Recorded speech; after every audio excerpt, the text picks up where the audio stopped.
Today is Friday, December 1st, 2023. I'm Yewleea, and I will be briefing you on the war in Ukraine.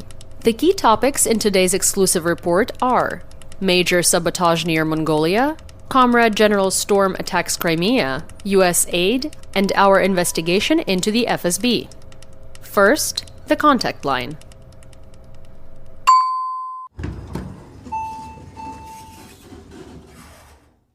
For our purposes, the line of contact is the location where small arms, tanks, APCs, and mortars are in direct engagement with the enemy. The General Staff of the Armed Forces of Ukraine releases a daily report at 6 a.m. each morning that includes a breakdown of Russian losses for the past 24 hours. The losses that were reported to have occurred on Sunday, November 26th through Friday, December 1st, included 5,210 personnel, 51 tanks, 93 armored personnel carriers, 80 artillery systems, 7 multiple launch rocket systems, 6 anti-aircraft systems, and 168 tactical operational drones. 475 combat engagements were also reported. Russians shelled settlements 670 times in Chernihiv, Sumy, Kharkiv, Luhansk, Donetsk, Zaporizhzhia, Kherson, Mykolaiv, and Dnipropetrovsk oblasts. Russian air attacks also continued every day in Ukraine. 62 out of 76 Shahed 131-136 drones were destroyed from November 26th through December 1st. Russians are doing two things with these Shaheds. They're launching a small amount of Shaheds, as few as one at a time, to keep mobile air defense groups scrambled and keep the Ukrainian population up all night under air alerts. They're also sending the drones from different locations, trying to find out where there may be gaps in the air defense. During the same time frame, Russia launched 9 Kh-59, 2 Iskander-K, 2 Iskander-M, and 2 Kh-31P anti-radiation missiles at Ukrainian civilian and military infrastructure. Ukrainian aid defenses destroyed 6 Kh-59s and both Iskander-Ks, misdirected 1 Kh-59, but could not intercept the Iskander-Ms and the Kh-31Ps. They also launched 9 S-300 anti-aircraft missiles used in a ground attack in Donetsk Oblast and 1 Kh-31P missile, none of which were destroyed. The quote, storm of the century swept through Qırım, also known as its wrong but often used name Crimea, and southern Ukraine from the Black Sea and the Sea of Azov. Heavy snow fell on the eastern parts of Ukraine, with lighter snow falling in the western part of the country. Despite the challenging weather conditions, both Russian and Ukrainian forces are continuing ground operations, but at a slightly slower pace due to snow and resulting poor visibility. Ukrainian Tavria Group of Forces spokesperson Colonel Alexander Shtupun reported that in Avdiivka, Russians were forced to reduce their artillery use and use of drones by 1.5 times and 6 times respectively due to heavy snow and winds that reduced visibility. He added that Russia made up for this in Avdiivka by using more tactical aviation. In Kherson, in the meantime, the AFU used the poor visibility conditions to consolidate positions on the east or left bank of the Dnipro River.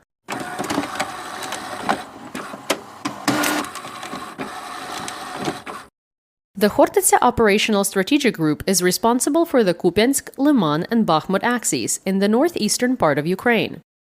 The Kupiansk axis was relatively quiet, if there is such a thing, with no major updates to report.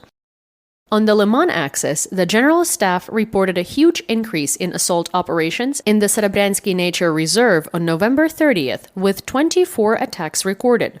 The main developments for the Khortytsia Operational Strategic Group occurred around Bakhmut. On November 28th, the General Staff reported that Ukrainian defenders repelled 28 Russian attacks near Bogdanivka, Ivanivske, Klishchiivka, and Andriivka in Donetsk Oblast.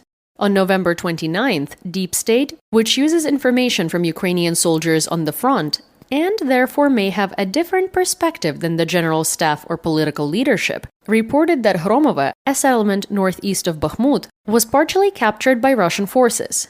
Fighting continues around Klishchiivka and Andriivka to the south.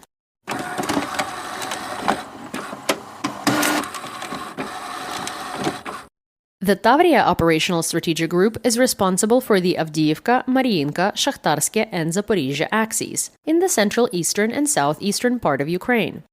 The zombie attacks have continued around Avdiivka, with less air support and armored vehicles. Maybe because Ukraine destroyed most of the armor? Ukrainian Tavriisk Group of Forces spokesperson Colonel Alexander Shtupun stated on November 24th that Russian forces have decreased the intensity of airstrikes and reduced the number of armored vehicles operating in the Avdiivka direction, but that Russian forces are still conducting infantry attacks. The UK Ministry of Defense intelligence update on November 27th assessed that Russian forces in Ukraine have likely suffered some of the highest casualty rates in the past 6 weeks, mainly caused by Russia's offensive against Avdiivka.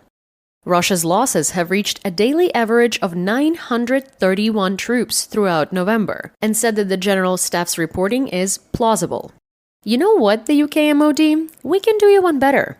Now that we have all the data for November, our team at Ukraine War Brief has calculated that Russia has lost 27,950 personnel, 340 tanks, 536 APCs, 682 artillery systems, 37 air defense systems, 2 aircraft, 2 boats, and 486 tactical operational UAVs in November alone, with most of the losses occurring in Avdiivka.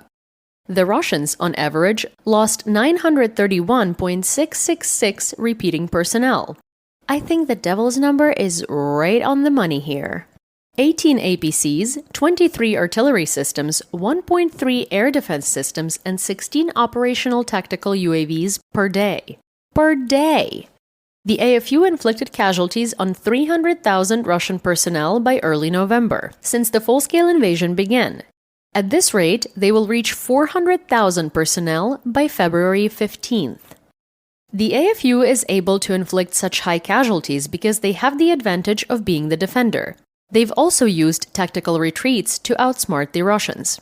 On November 26, for instance, while Russian troops flooded into the recently abandoned territory, Ukrainian Special Operations Forces hunted down the Russian artillery in the region. Geolocated footage showed the destruction of Grad and MSTA-S artillery systems for HIMARS. Ukrainian forces, from their fortified positions in the woods to the north and their prepared positions to the south, decimated the Russian infantry and armored units using artillery and drones. This isn't to say that the Russians are totally losing the Battle of Avdiivka. They're trying, again, to take another city in order to control Donetsk Oblast. They did the same thing with Bakhmut last winter. On our Substack, you can see the difference between October 1st and November 30th. The Russians have taken quite a bit of territory around the city, but the cost has been catastrophic. In Mariinka, a large column of Russian infantry arrived in the northern part of the city on November 29th in 20 APCs, a couple kilometers from the front line.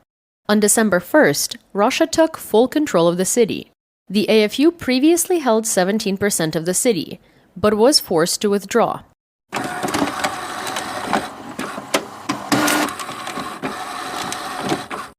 The Odessa Operational Strategic Group is responsible for Kherson, Qırım, and the Black Sea. Earlier this week, we reported that the Russians were getting cranky in Krynky, the settlement on the left bank of the Dnipro River. Based on new information, their morale has been downgraded to crotchety. During the storm, Ukraine deployed reinforcements across the Dnipro to expand their bridgeheads and reinforce already held positions. The Russians complained of insufficient fire support, lack of unit coordination, electronic warfare, and air defense against drones and low-flying helicopters. The General Staff reported that some units are refusing to fight, and they're freaking out over it. First, let's talk about why this is so important. Ukraine's tactical objectives right now is to push deeper into the forest, which provides better cover for entrenchment, create enough cover to protect a pontoon bridge from fire, and save civilian lives from shelling an aircraft. If Ukraine can exert full control about another kilometer inland on the left bank of the Dnipro, it can achieve its strategic goal: sever the highways connecting Qırım to occupied Kherson and Zaporizhzhia Oblast, and make a beeline along the highway in Kherson towards Berdyansk. Or, even better, Ukraine can head south towards Qırım, sever the so-called land bridge, and isolate the peninsula from supply lines. Next, let's listen to some Russians who are 645 days into the 3-day special military operation. It's going swimmingly. On November 28th, Russian Major General Vladimir Zavadsky of the 14th Army Corps was killed when he stepped on a landmine in Kherson. Aw, sad. This is the 6th major general to be killed during the special military operation, the 3-day one. 50 Russian troops have been killed in minefields in Kherson over the past month. This, folks, is why you always clearly mark your minefields and don't keep them classified. The dearly departed Major General was in the area to, contribute to the so-called Dnieper Group of Forces. In addition to elements of the 14th Army Corps and their 80th Motorized Rifle Brigade of the Northern Military District, elements of the 810th Naval Infantry Brigade of the Black Sea Fleet, the 177th Naval Infantry Brigade of the Caspian Sea Flotilla, the 22nd Army Corps, formerly of the Black Sea Fleet, the 61st Naval Infantry Brigade of the Northern Fleet, the 7th VDV Division's 171st Air Assault Battalion and 104th Separate Tank Battalion of the 97th VDV Regiment, the half-trained, newly created 328th VDV Regiment of the 104th VDV Guards Division, the 41st Combined Arms Army of the Central Military District, the 49th Combined Arms Army of the Southern Military District, and the newly created 18th Combined Arms Army's 70th Motorized Rifle Division of the Southern Military District have all been sent to Kherson to stop the Ukrainian advance. To summarize, elements of the Black Sea Fleet and Northern Fleet, the Caspian Sea Flotilla, the Northern, Central, and Southern Military Districts, and the, formerly elite, VDV Dopes on a Rope are all operating in Kherson. The forces that are there are poorly trained, poorly equipped, exhausted, and taking heavy casualties. I wonder why they're having so many problems.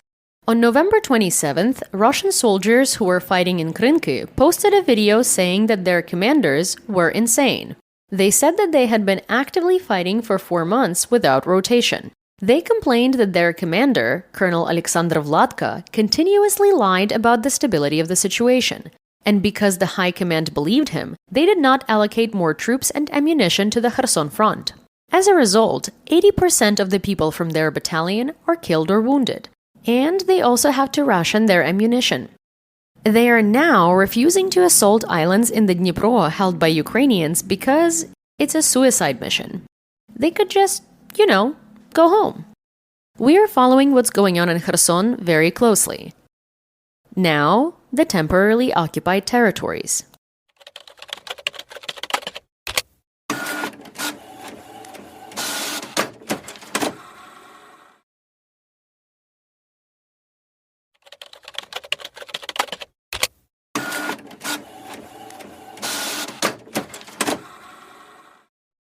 Ukraine has reported that it will change the names of the geographic sites in the temporarily occupied Qırım to their historical names in the Qırım Tatarlar, or unfortunately better known as Crimean Tatar language.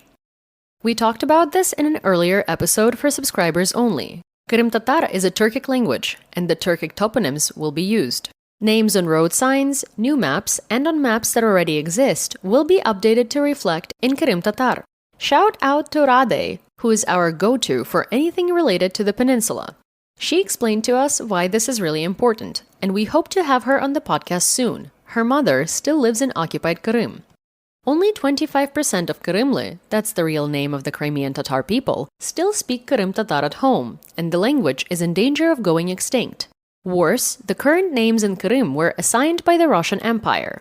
During the late 18th century, the Russians, especially under Catherine II, renamed cities after the Greek Empire to show their European frenemies how advanced and cultured they are. Cities like Sevastopol, Simferopol, Yevpatoria, and Feodosia were changed from Akyar, Akhmeshit, Gezlev, and Kefe. There are 3 distinct dialects in Qırım Tatar, so people from Gezlev actually pronounce it as Kevlev. These changes will be implemented by the Ministry of Infrastructure, the Ministry of Reintegration, the permanent representative of the President of Ukraine in the Autonomous Republic of Qırım, the Mejlis of the Qırım Tatar, and the Institute of National Remembrance. Names on road signs, new maps, and in communication with cartographic service operators and services that work with such signs will also be changed. Looking at you, Google. Much more work needs to be done, though. Even though the Turkic Uyghurs in China have their own keyboard on Apple products, Qırım Tatar does not. Hey Apple, staring at you here. And, by the way, You still haven't even introduced Ukrainian-speaking Serhii. You know, I'm available. I'm waiting for that job offer in my inbox. And while I'm waiting, I'll let you listen to Rory Finnin, a Cambridge scholar and the founder of Ukrainian Studies department in the university, who wrote an extremely important and very detailed book on the history of Qırım called Blood of Others. He also recently joined U24's initiative with 4 other professors from prestigious universities to help Ukraine protect its skies. My name is Rory Finnin. I'm professor of Ukrainian Studies at the University of Cambridge. I arrived in Cambridge in 2008 to launch our Ukrainian Studies program, and since then, we've trained hundreds of British students at the undergraduate level, postgraduate level, on the diverse history of Ukraine. We're very proud of that. Russia is indeed, today's Russia, the Russian Federation, is an expansionist land empire. So all of us need to acknowledge this is a historical fact, it's a geopolitical fact. We see it in the practice of Russian politicians and armed forces, the brutality in particular. This is old-fashioned conquest of an empire to and on the territory of former colonies. So in the case of Russia, we need to first acknowledge an academic failure, an intellectual failure, and that is to ignore the fact that Russia is an empire and has remained one. When Vladimir Putin spoke about the dissolution of the Soviet Union as the greatest geopolitical catastrophe of the 20th century, he didn't have in mind the loss of the aspirations of world communism, for instance. He had in mind the loss of empire for those particularly in St. Petersburg and Moscow. What he was referring to is the loss of empire as a geopolitical catastrophe. And what we're seeing right now is a neo-imperialist venture of horrific brutality that is actively engaged in recolonization. So recolonization first of Crimea in 2014, and then since then occupied areas of Donbass, and then those areas occupied since the full-scale invasion after February 2022.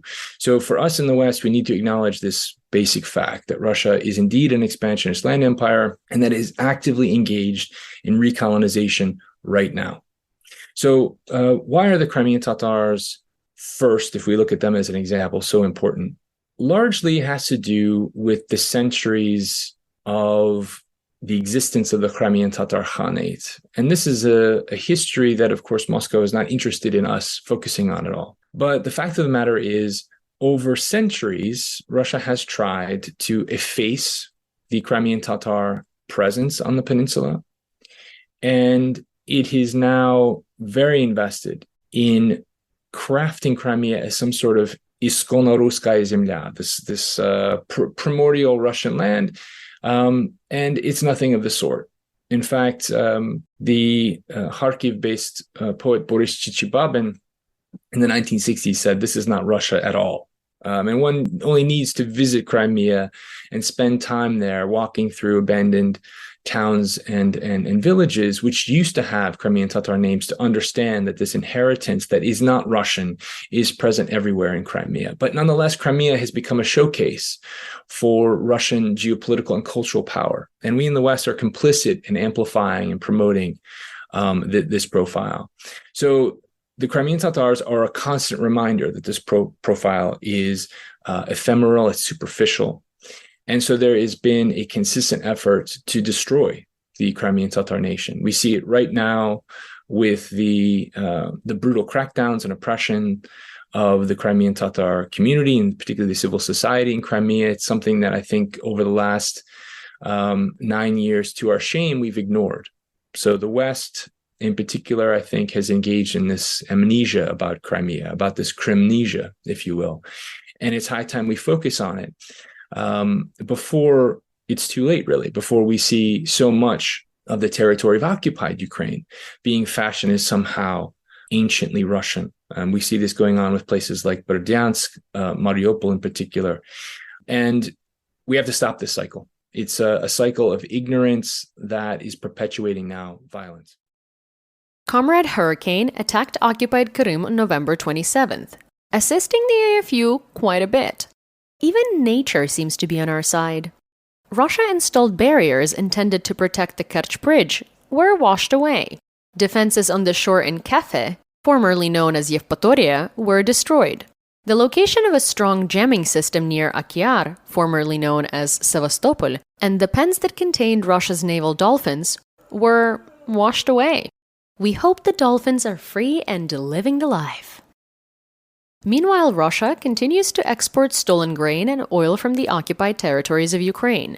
The Center for Research on Energy and Clean Air published a report 2 weeks ago that showed Russia's export revenue from fossil fuels in October was the second largest in 2023, and that half of the illegally transported oil was being transported on shadow tankers that aren't subject to sanctions. The EU, US, Canada, UK, Australia, Japan, and other Western allies imposed a price cap on Russian oil at $60 per barrel. And the countries in the alliance account for 90% of the shipping companies and insurers that enable the transport.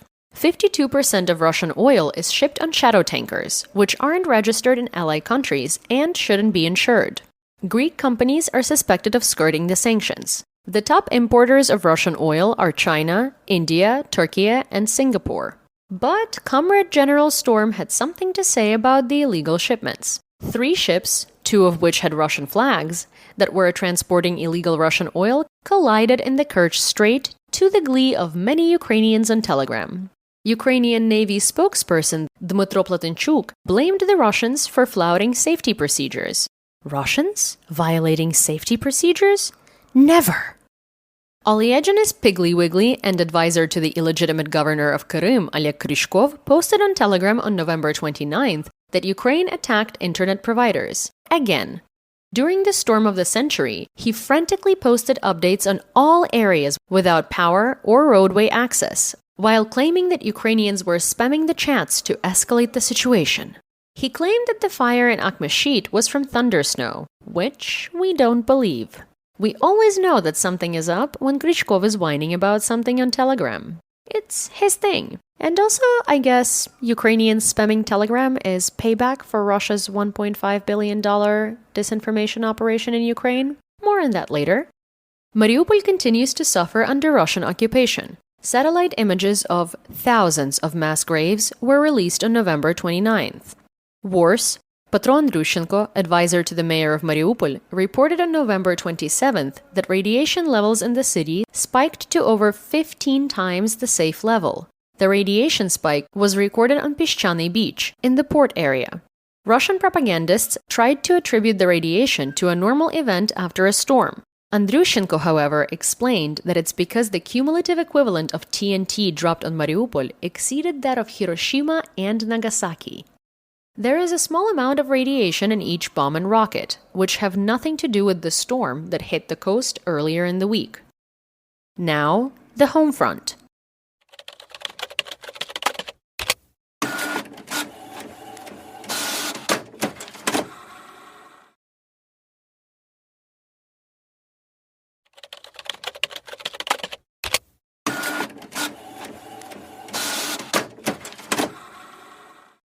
Russia attempted to sabotage Ukraine's Military Defense Intelligence Directorate, or HUR, by poisoning several of the agency's leaders on November 28th. According to Andriy Yusov, agency's spokesperson, HUR chief Kyrylo Budanov's wife, Marianna Budanova, was poisoned with heavy metals, along with several of Budanov's leadership team.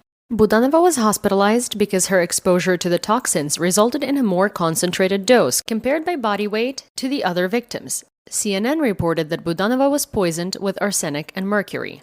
So, medical-grade arsenic is available to treat certain types of blood cancers, but under no circumstances is mercury used in medicine. All heavy metals like cadmium, thallium, cesium, mercury, lead, arsenic, and silver cause toxicity via a similar mechanism. The metals are oxidized, allowing them to travel around the body, pulling electrons away from where they belong. When the electrons leave their homes, the remaining positive charges damage DNA, expose the cell structures to stress, and disrupt the normal functioning of cells. Heavy metal poisoning is treated with something called chelation therapy. Chelation medicines are often injected into the vein, where they travel around the blood and bind to the metals. Then, the metal is safely exerted from the kidney and passed through the urine. Unfortunately, those affected will have to undergo treatment for many months. Of course, depending on the severity of the exposure. Poisoning is the hallmark of the Russians. In 2018, Russian military intelligence officers laced a bottle of perfume with the nerve agent Novichok, which killed 2 people in Salisbury, England. Good Russian Alexei Navalny's underwear was laced with Novichok in 2020, and he almost died. In 2006, Alexander Litvinenko was poisoned with polonium-210 after Russian FSB agents put it in his tea.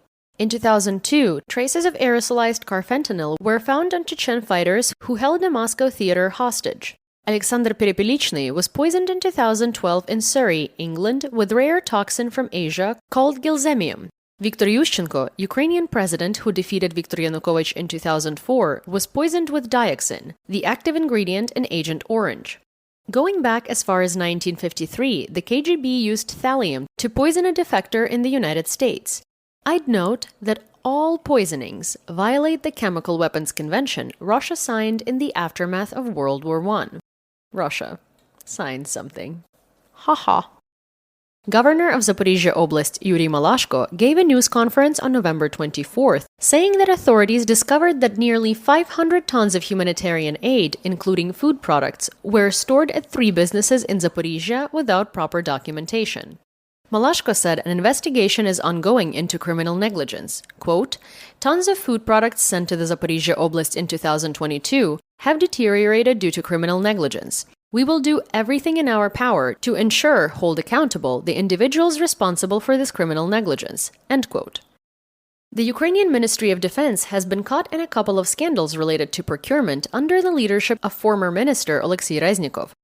Previous scandals included buying eggs at inflated prices and a defense contract under which summer jackets were sent instead of the winter jackets that were paid for.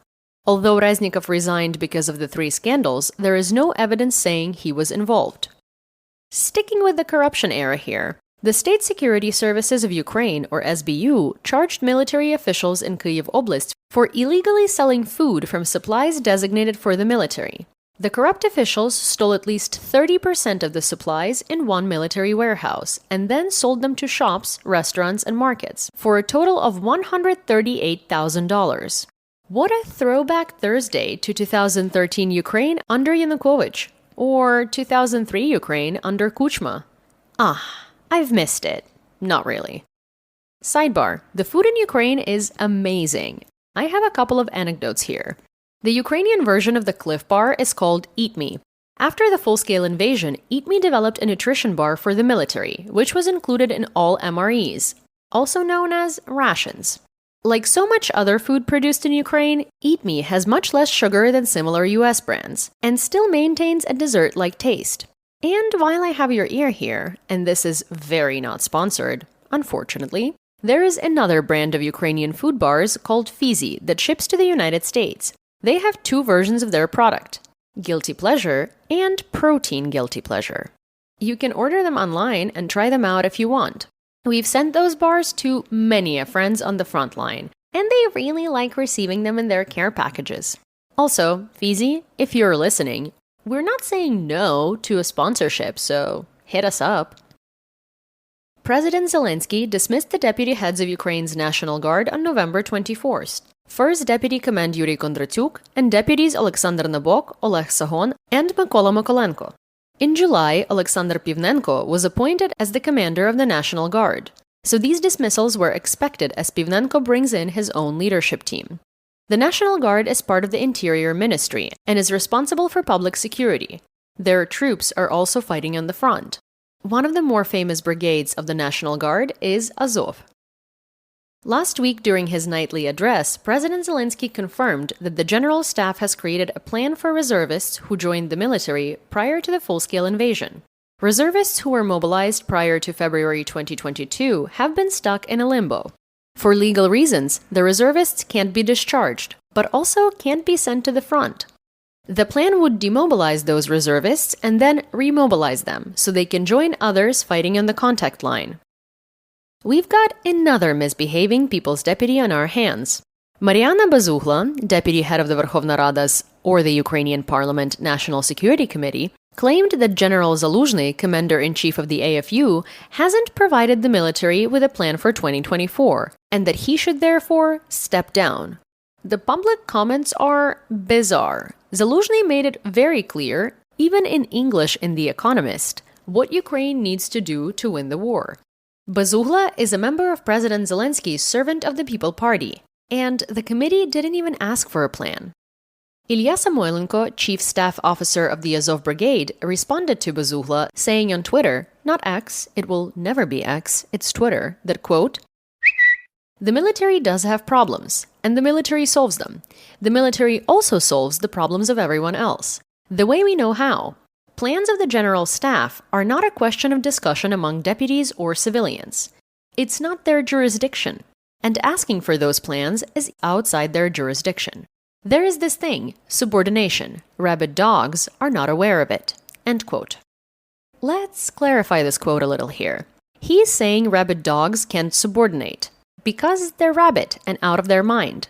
In Ukrainian, the word for rabies and insanity is the same, skaz. The direct translation is insane dogs, but it doesn't have the same meaning as calling someone a dog in English. The emphasis here is on the insanity and stepping out of line. Several members of her party called for her expulsion, but she's still a true servant of the people as of this writing. A survey sponsored by USAID, "Hey, we saw their office in Lviv," reveals high levels of trust and unity within Ukrainian society amid Russia's ongoing invasion. Ukrainians were more likely to say they trust others than those who don't. The oldest were more trusting of others, while youngest were the least trusting. Those in the upper middle class were much more likely to be open to others than those in poverty. The family remains one of the strongest social structures in Ukraine, with those who trust their family members saying they trust others the most. The survey, however, couldn't reach those in the occupied territories. Ukrenergo, Ukraine's national transmission system operator, and the European Network of Transmission System Operators announced the successful completion of an integration project with Ukraine that increases the export capacity from continental Europe. The project, which was completed before the November 28th announcement, synchronized Ukraine's electrical grid and the European power system. Europe's grid is the largest electricity network in the world. The General Staff analyzed Russian airstrikes against Ukraine's air defense tactics with President Volodymyr Zelensky. Zelensky thanked Western allies during his November 28th nightly address for providing the Patriot and NASAMS defense systems, which he noted were particularly effective. He called on the military to further strengthen mobile fire groups that can shoot down Russian UAVs. Mobile fire groups roam the country, detecting and destroying Shahed kamikaze drones launched from occupied Qırım, Ukraine, Kursk, and Primorsko-Akhtarsk, Russia. The air defense forces of Ukraine have been working particularly well recently, even in the face of 75 Shaheds being launched towards Kyiv last week. Zelensky's address came a day after ABC News, the American one, not the Australian one, visited the secret open-air training center in northern Ukraine, where soldiers train in shooting down drones with machine and anti-aircraft guns mounted on pickup trucks. Some of the guns used in the training were designed in 1886, like the twin Maxim machine gun.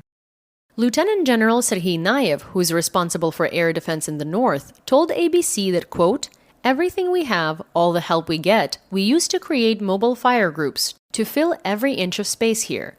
We understand that there is currently a resource war going on. The Russian Federation gets its resources from the axis of evil, North Korea and Iran. It must be understood that the reduction of aid will really hit our defense capabilities, but we will fight with what we have." End quote. Over the past 2 months, Russians launched 800 drones at Ukraine while stockpiling about 870 cruise missiles for likely attacks against Ukraine's energy infrastructure. An unusually warm autumn resulted in fewer air attacks, but nevertheless, Ukraine is preparing for an incoming bombardment. Is it Groundhog Day, or is it just me? The Verkhovna Rada posted a memorandum on its website officially, once and for all, putting off elections until the martial law is done. Under the Ukrainian constitution, no election can be held during martial law, and only Rada can extend the period of martial law for a maximum of 3 months at a time. Under the agreement, which was discussed in Zakarpattia, leaders of most political parties agreed to hold elections 6 months after martial law is over. Leaders of Servant of the People, Batkivshchina, Golos, and European Solidarity parties, as well as smaller factions, signed the memorandum. Glad that's cleared up. Maybe finally. Speaking of dystopian repetitions of nonsense, Let's talk about Russia and effectively occupied Belarus.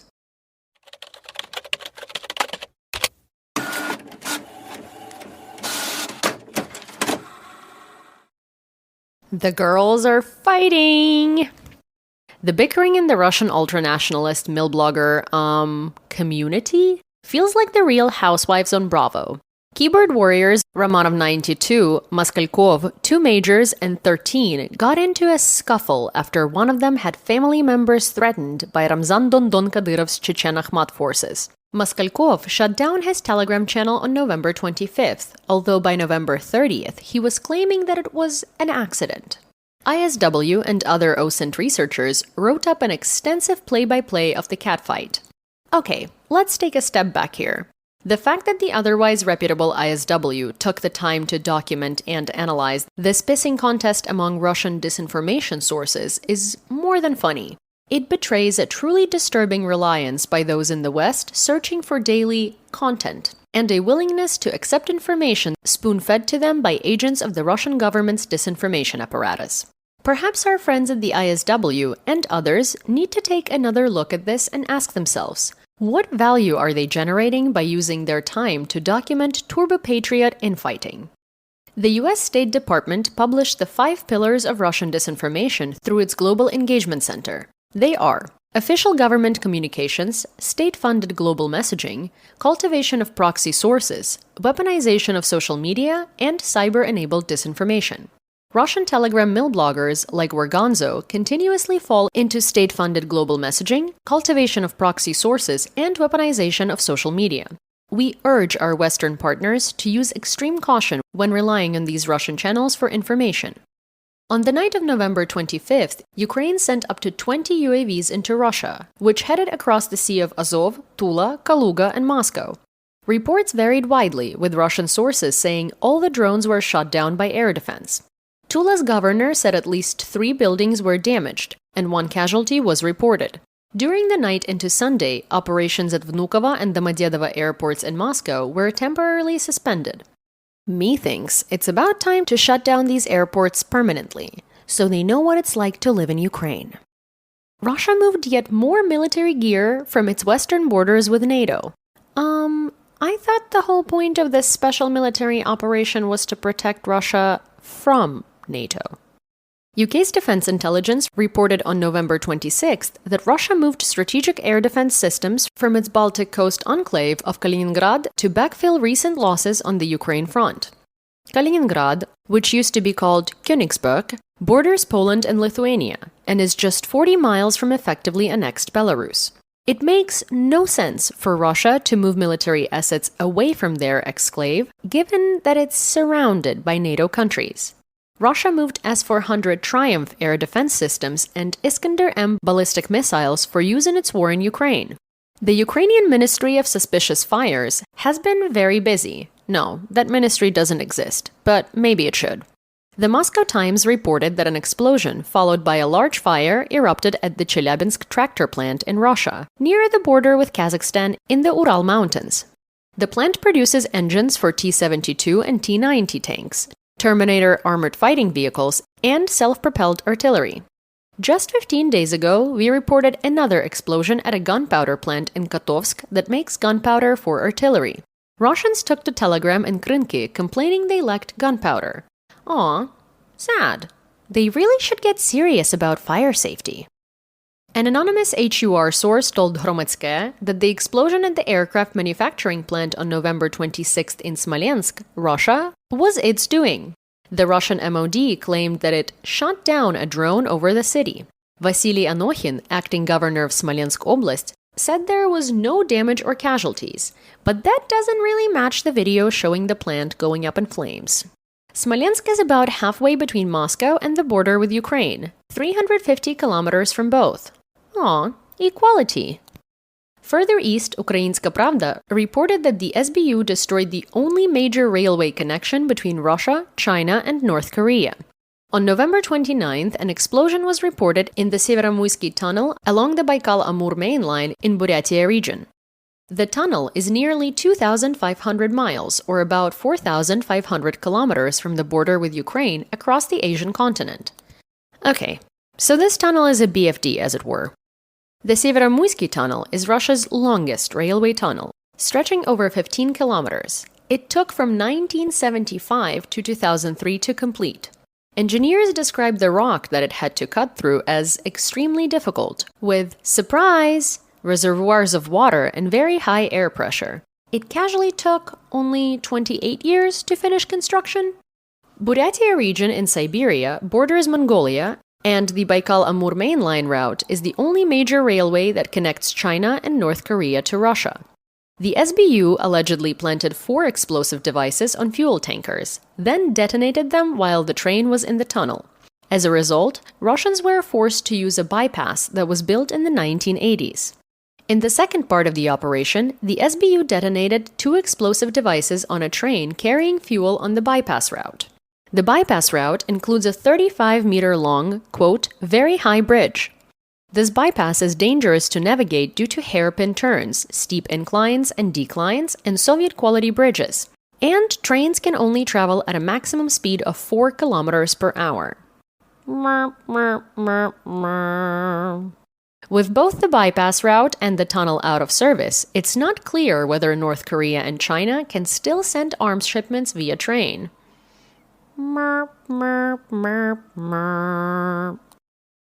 Some analysis here. Because these tunnels and bypass routes are out of sight of the public, Russians primarily use them for military transportation. Hence, it's been very hard to get quality video of the damage. Satellite imagery doesn't help us much here. The damage in the tunnel depends on the ventilation system, what type of fuel was set alight, air pressure, where in the tunnel explosives were detonated, and the type of volume of fuel. But, to quote our resident retired firefighter and research extraordinaire John Stamp, if someone told me I had to help put out a fuel fire in a 15-kilometer-long tunnel, I'd call in sick.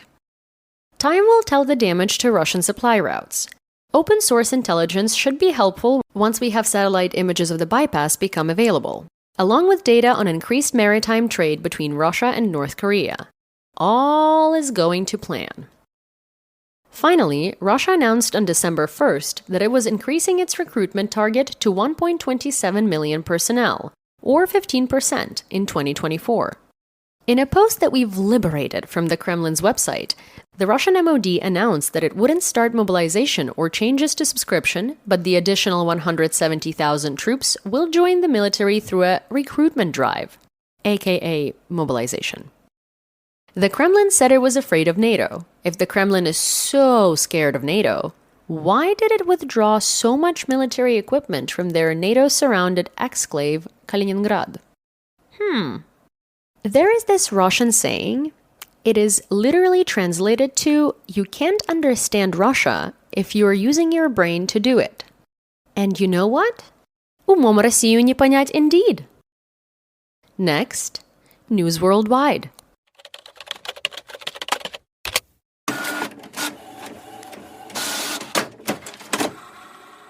We have some choice words for the United States Putin caucus, also known as the far-right wing of the Republican Party, especially in the House of Representatives. The caucus is led by Speaker of the House Mike Johnson, who we'll get to in a minute.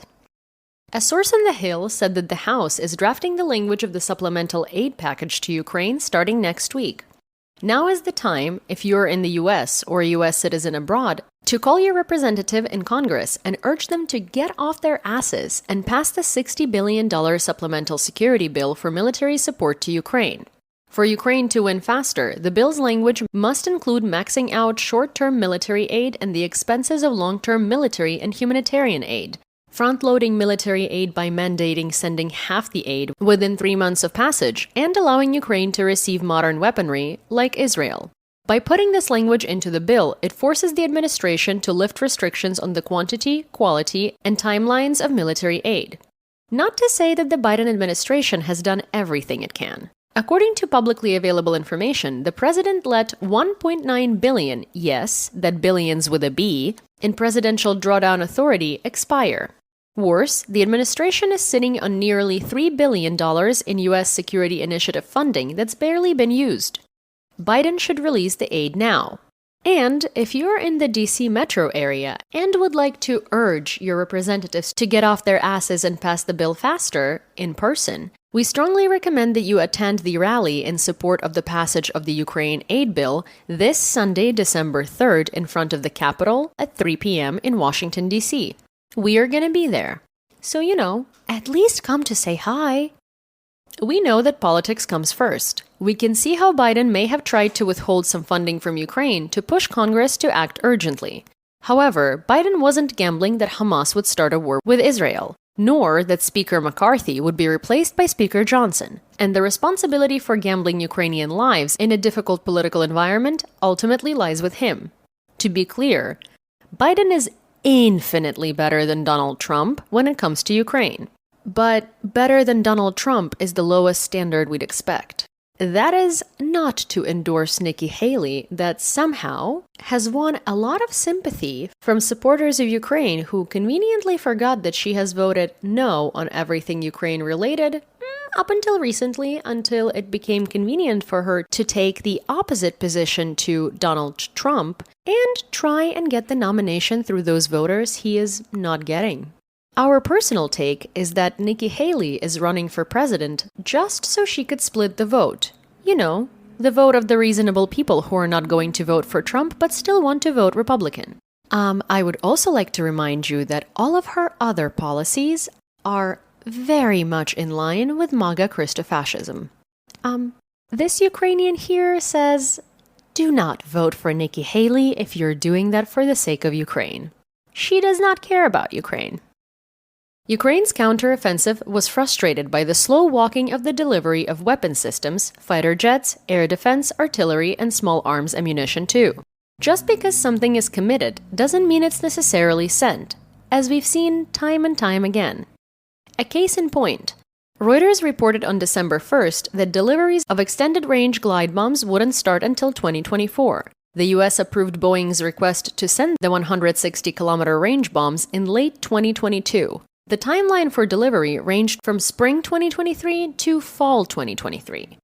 Here we are in December 2023, with bombs still not delivered, allowing the Russians to further entrench themselves. It's an indictment of the administration that Russia can source kit from Iran and North Korea faster than Ukraine's Western partners can. It's a threat to national security and shows that the West still doesn't understand Russia or its threat to Ukraine and the world. We spoke to Serhii Plokhy, professor of Ukrainian history and director of the Ukrainian Research Institute at Harvard, who explained why it's so difficult for the West to understand Russia. We all hope that the war will end soon.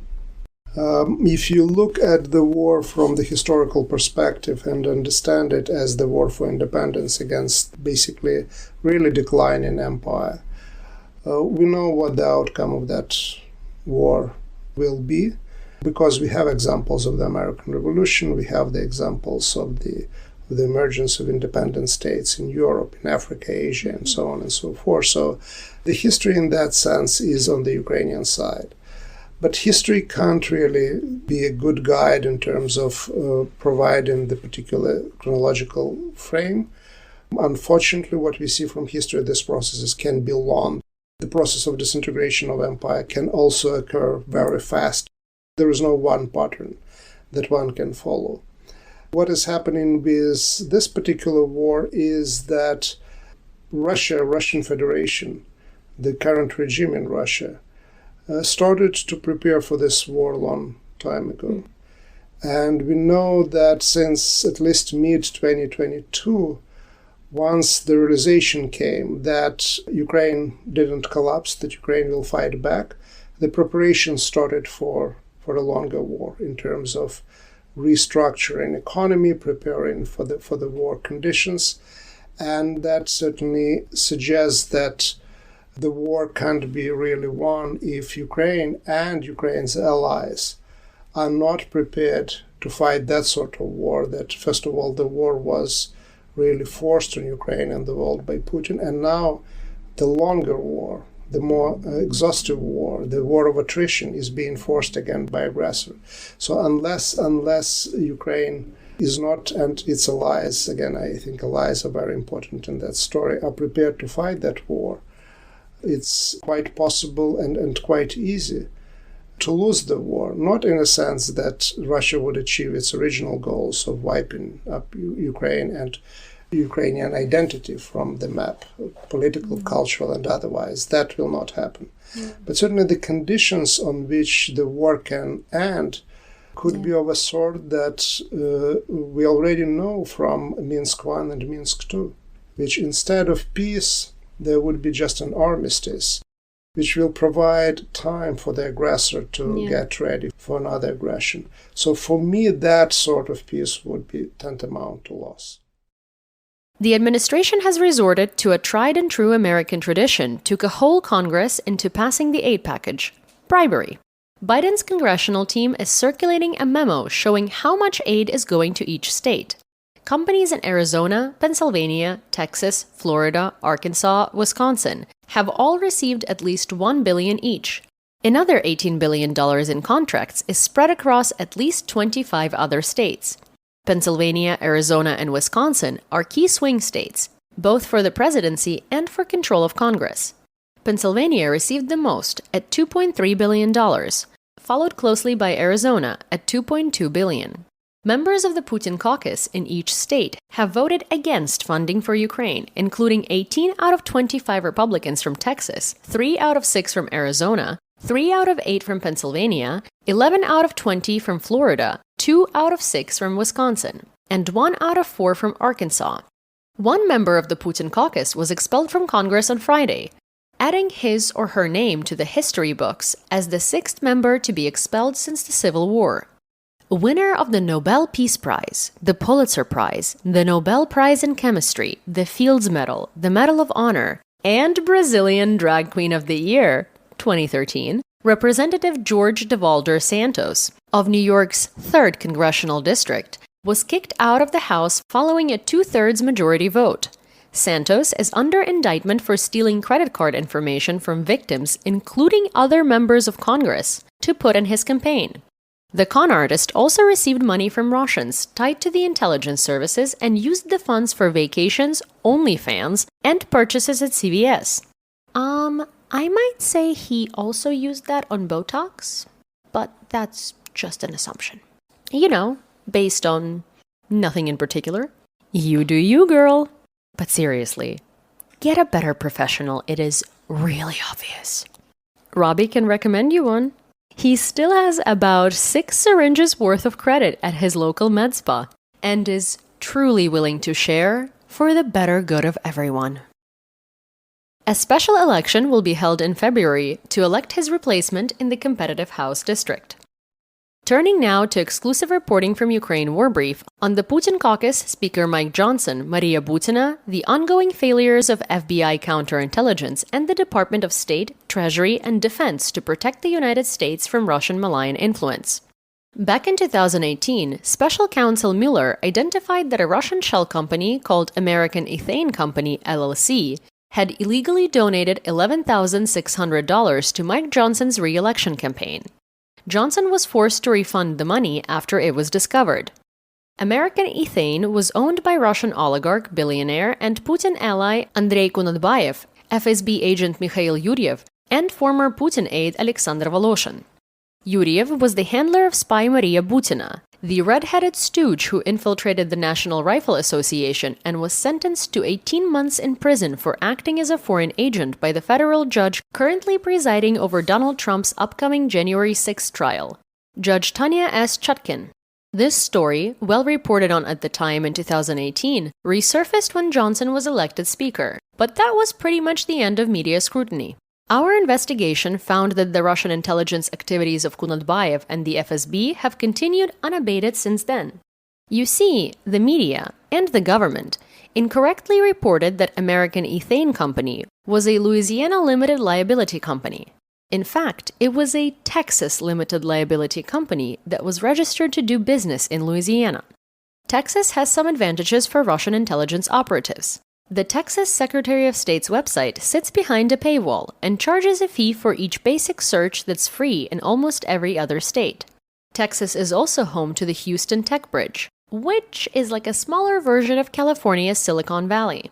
By searching the Texas Secretary of State's website, we discovered that the Russians never stopped their malign influence operations. Kunatbayev, the Russian oligarch, and Yuriev, the FSB agent, still own a holding company called YK Holdings LLC. In their filings, they list Russian national Alexei Damachin as the contact for the holding company. We were able to connect Damachin to several other shell companies in Texas, including Advanced Technologies of America LLC and subsidiaries Integrated Quantum Photons Inc. and Photon Auto Inc. A quick reminder that the U.S. Treasury sanctioned the export of any technology and expertise that could assist Russia's transportation, infrastructure, or military sectors. Bewilderingly, Kunatbayev isn't listed as a sanctioned individual, giving him and the Russian government access to U.S. banking and investment opportunities. Our case study, Advanced Technologies of America, has almost the same address as the now defunct American Ethane Company, LLC, 2323 South Shepherd Drive, Suite 800, Houston, Texas. American Ethane was listed as operating out of Suite 900. YK Holdings is in Suite 850. What's so wild about this story is how openly the FSB has been operating. In 2019, 3 professors at the University of Texas at Austin temporarily left their positions at the university to run a startup company called TextPower Inc. Professors Arumugam Mantharam, an Indian-American national, Wangda Li, a Chinese-American national, and Evan Erickson, an American national, are engineering professors who research cobalt-free electric vehicle batteries. The research is critical because 90% of the world's cobalt is controlled by China.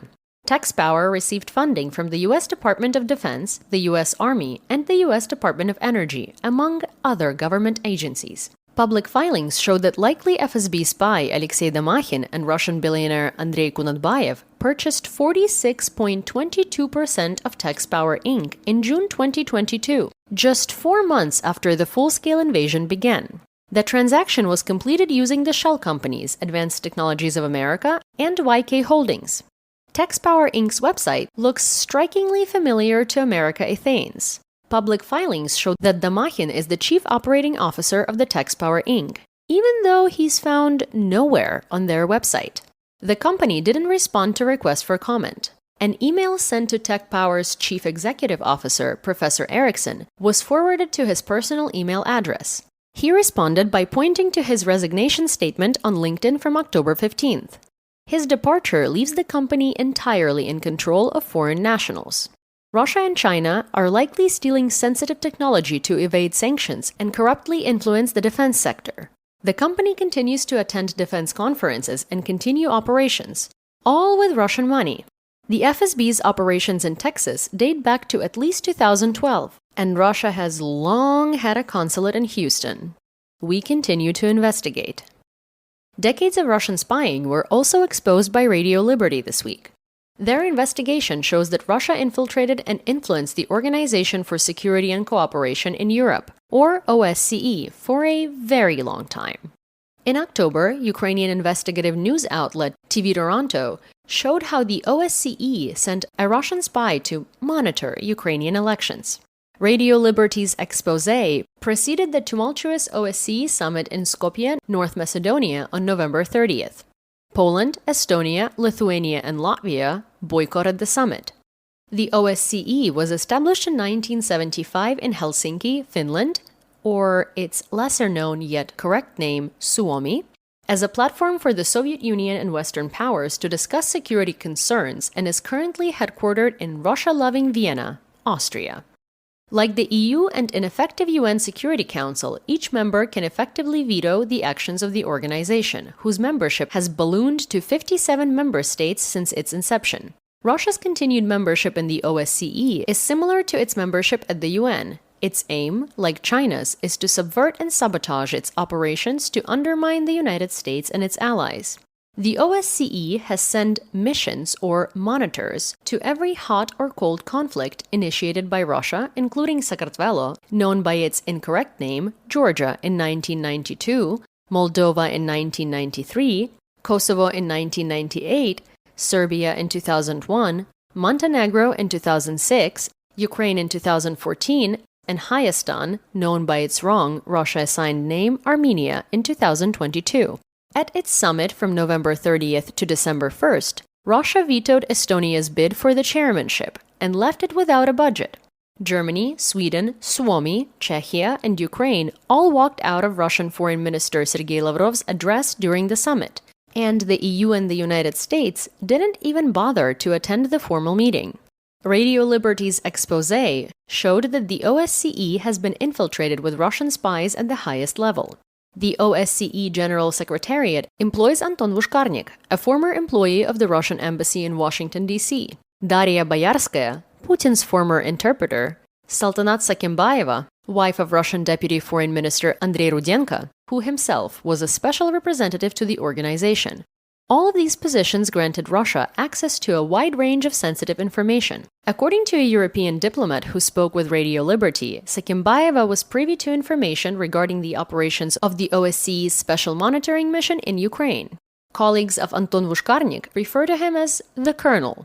He's under heavy monitoring by U.S. intelligence because of his suspected ties to Russia's security services. Boyarskaya translates statements in Russian on the OSCE's website, and some of those translations drop any mention of Russia when mentioned as part of its ongoing invasion of Ukraine. Shocking. We actually welcome the breakdown of the OSCE since their platforms exist for security talks in Europe that don't involve Russia. Russia only understands one language, and that's the projection of power. And on that note, Tobias Billström, Sweden's foreign minister, told reporters on November 28th that Turkey is expected to ratify Sweden's NATO membership in the coming weeks. Hungary, which is also blocking NATO membership, has repeatedly said that it wouldn't be the last country to ratify Sweden's accession, meaning NATO should have a new member soon. Billström added, quote, "We expect white smoke from Budapest the moment there is white smoke from Ankara." End quote. We have some questions for Turkey and its president-dictator Recep Tayyip Erdogan. Turkish exports to Russia of dual-use civilian and military goods have soared 300% in 2023. Speaking to the Financial Times, U.S. and allied officials expressed concerns that Turkey is acting as a conduit for sanctions evasion. You think? Brian Nelson, U.S. Treasury Undersecretary for Terrorism and Financial Intelligence, was in Istanbul and Ankara this week to discuss, quote, efforts to prevent, disrupt, and investigate trade and financial activity that benefit the Russian effort in its war against Ukraine, end quote. At what point can we kick countries out of institutions like the EU and NATO? If Hungary and Turkey love Russia so much, they shouldn't fear an invasion. Why are they in these alliances? Oh, I forgot, because Hungary is broke and needs European money. And Turkey wants to blackmail NATO for its technology through its control of Bosphorus Strait. Suomi's got the right idea. Starting November 30th, it closed all borders with Russia until December 13th. Prior to the closure, Suomi closed all borders except the Raja-Jooseppi crossing in the Arctic Circle, which is now shut down. Russia weaponized Suomi's asylum process, sending waves of refugees from the Middle East to flood border checkpoints in Suomi, Latvia, Lithuania, Poland, and Estonia. Estonia is considering shutting down all of its border crossings as well. The EU is moving ahead with a proposal to tax profits for more than 200 billion euros, or $218 billion, of frozen Russian central bank assets to aid Ukraine's reconstruction despite concerns from several member nations. The fate of the plan depends on a meeting of the European Commission on December 6th, with representatives from countries who don't want to be weaned off Moscow's teat, like Belgium, Germany, France, Italy, and Luxembourg. The plan is scheduled to be adopted the week of December 12th. But we never underestimate the EU's ability to shoot itself in the foot. A group of Ukrainian citizens forcibly deported from occupied Ukraine have been blocked from entering Sakartvelo, aka Georgia, on its border with Russia. At least 16 Ukrainian nationals have been stuck at the Verkhnyi Lars crossing, some for as long as 18 days. Among them are several Ukrainians from Qırım who were imprisoned by occupation authorities prior to 2014. Russia is forcing them to live in an unheated basement, making some of them sick, which echoes back to the deportation of Crimean Tatars in the 1940s. Unlivable conditions. The Ukrainian embassy in Tbilisi is aware of the situation and is working on it. Skachurian spittoon of Russian propaganda, ketamine addict and owner of SpaceX, Twitter, and Tesla, Elon Musk, had a temper tantrum at the New York Times Deal Book Summit on Wednesday. He told Disney CEO Bob Iger to absquatulate. There's a public perception that that was part of a apology tour, if you will. That this had been said online. There was all of the criticism. There was advertisers leaving. We talked to Bob Iger today. I hope they stop. You hope? Don't advertise. You don't want them to advertise? No. What do you mean? If somebody's going to try to blackmail me with advertising, blackmail me with money, go yourself. But go yourself. Is that clear? I hope it is. Hey, Bob, if you're in the audience. Well, let me ask you then. That's how I feel. Don't advertise. How do you think then about the economics of X? If part of the underlying model, at least today, and maybe it needs to shift, maybe the answer is it needs to shift away from advertising. If you believe that this is the one part of your business where you will be beholden to those who have this view, what do you do? F-Y. I understand that, but there's a reality too, right? Yes. No. I mean, Linda Yaccarino's right here, and she's got to sell advertising. Absolutely. So, totally. No. Actually, what this advertising boycott is going to do, it's going to kill the company. And do you think that and the whole world will know that those advertisers killed the company, and we will document it in great detail. But those advertisers, I imagine, are going to say, we didn't kill the company. Oh yeah. They're going to say, tell it to Earth. But they're going to say, Elon, that you killed the company because you said these things, and that they were inappropriate things, and that they didn't feel comfortable on the platform, right? That's what they're going to say. And let's see how Earth responds to that. Okay, this goes back to we'll both make our cases, right? And we'll see what the outcome is. What are the economics of that for you? I mean, you have enormous resources, so you can actually keep this company going for a very long time. Would you keep it going for a long time if there was no advertising? I mean, if the company fails because of an advertised boycott, it will fail because of an advertised boycott. And that will be what bankrupted the company, and that's what everybody on Earth will know. What do you think then of the, again, this goes back to the idea of trust, though. Then it'll be gone. And it'll be gone because of an advertised boycott. But you recognize that some of those people are going to say that they didn't feel comfortable on the platform. And I just wonder and ask you and think about that for a second. Tell it to the judge. On Twitter. On X. On X. Yeah. So no idea what this Twitter thing is you keep talking about. Should you platform him? That's what they said. Yeah. Should you platform him? And I said that I think that it's our role, and I know you have issues with journalists. I have a platform. I know you have an issue with journalists oftentimes, but I said it's our role to have conversations and to inquire and to sometimes even interrogate ideas. And sure.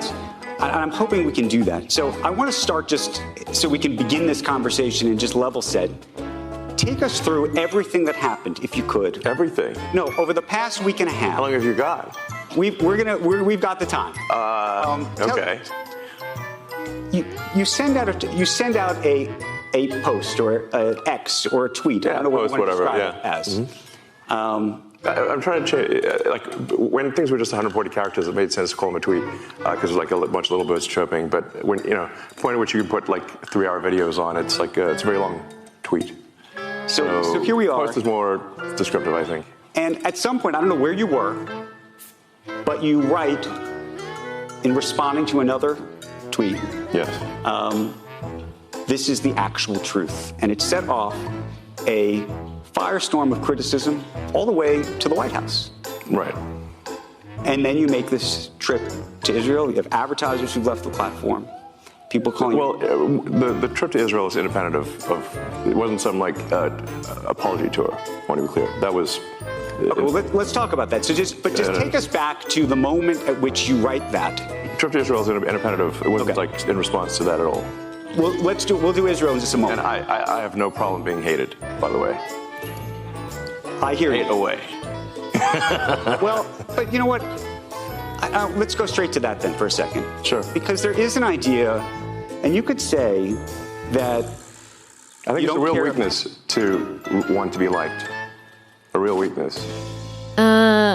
Is this really a man we want to control vital space communications and clean driving technology?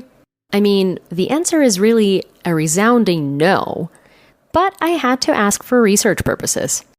Finally, military and tech.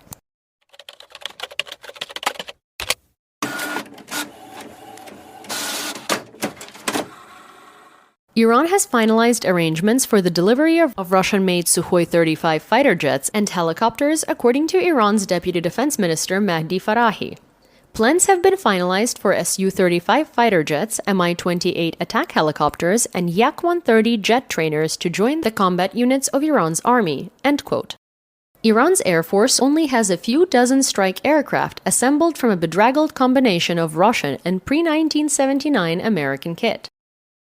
Ukrainian forces uncovered Chinese-made munitions, including 60mm mortar shells, at Russian positions near the occupied city of Melitopol, raising new questions about potential Chinese military assistance to Russia. Radio NV host Vasyl Pakhno published a picture of a Chinese-made 60mm mine on his Telegram channel that was allegedly found by Ukrainian forces near Russian positions in occupied Melitopol, Zaporizhzhia Oblast. Yuri Poita, head of the Asia section of the New Geopolitics Research Network, appeared on Radio NV and said the mine is an M83A high-explosive anti-personnel fragmentation stabilized mortar mine. Mandarin characters are clearly visible in the photo, but the information could not be independently verified at this time.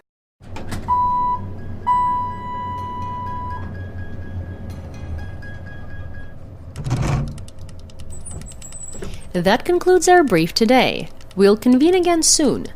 Join us on YouTube and TikTok for more Ukraine content and live news reports. And if you haven't already, don't just consider, but subscribe to our work on Substack, Patreon, or to our Apple channel. It helps us a lot. You will get ad-free briefs, access to interviews earlier than everyone, and more. До зустрічі!